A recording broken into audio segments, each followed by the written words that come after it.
Along with the diesel's $3,500 upcharge, the main difference between the two is their power delivery. Despite the 3.6-liter V6's 308 horsepower at 6,800 revolutions per minute, it produces only 275 pounds-to-foot of torque at a lofty 4,000 revs. In contrast, the 2.8-liter turbo diesel musters just 186 horses yet churns out 369 pounds-to-foot barely off idle at 2,000 revolutions per minute. In off-road terms, that means the low-revving diesel excels at crawling through the woods like a tank, whereas the V6's stronger power band makes it more effective at building higher speeds off-road. The gas engine also is notably quieter at idle and at full throttle, although both engines produce about the same amount of noise at 70 miles per hour.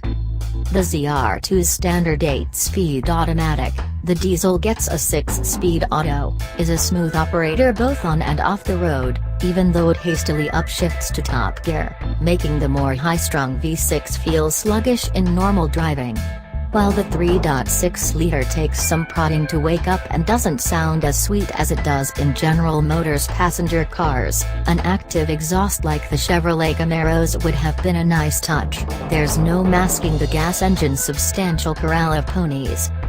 With its additional 122 horses and 226-pound weight advantage, the V6 ZR2 bettered the diesel version's 9.1 second 0 to 60 mph run by a full 2 seconds and trounced its quarter-mile time with a 15.6-second pass at 90 mph thanks to the same gnarly off-road tires that are quick to surrender on tarmac. The 4,749-pound V6 truck fared about the same as the compression ignition model in lateral acceleration, a dismal 0.69 grams, but the V6 Colorado needed 11 more feet to stop from 70 miles per hour, taking 199 feet.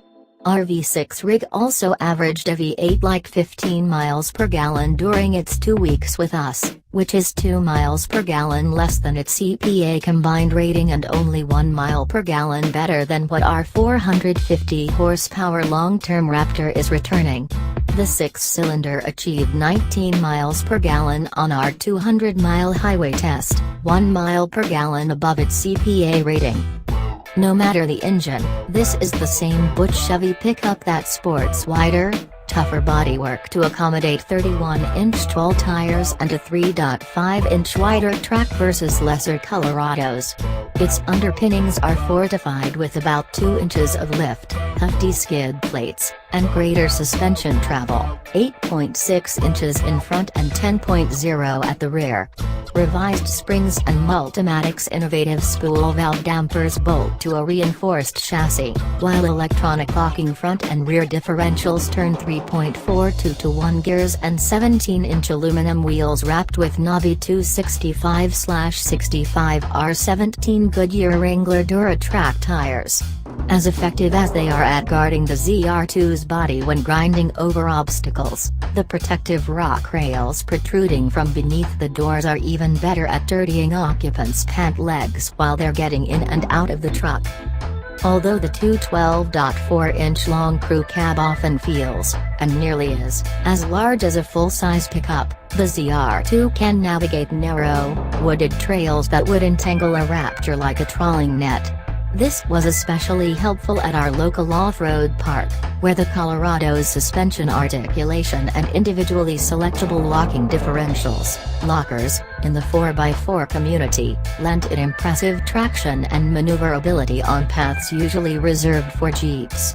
While it never will be as composed as the extra-wide F150 on steep ground or at high speeds, the ZR2's suspension maintains a firm grip on body motions and is backed up by relatively precise steering feel. Regardless of the terrain, activating the ZR2's off-road driving mode via the transfer case knob relaxes the engine's throttle response, forces the transmission to hold on to gears longer, and tailors the ABS and stability control systems to maximum effect.